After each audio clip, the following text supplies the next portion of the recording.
এসো মা লক্ষ্মী বসো ঘরে আমারই। মদ খেয়ে যদি না হয়। আজ লক্ষ্মী পূজার দিনে তুমি মদ খেয়ে ঘরে ঢুকলে স্বামী?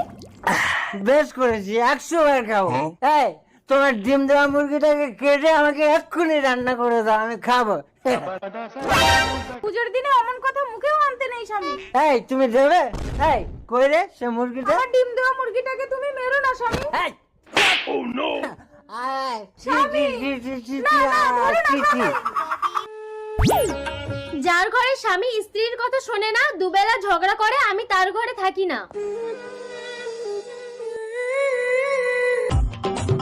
কি মা লক্ষ্মী, আজ পুজোর দিনে তুমি রাস্তায় রাস্তায় ঘুরছো?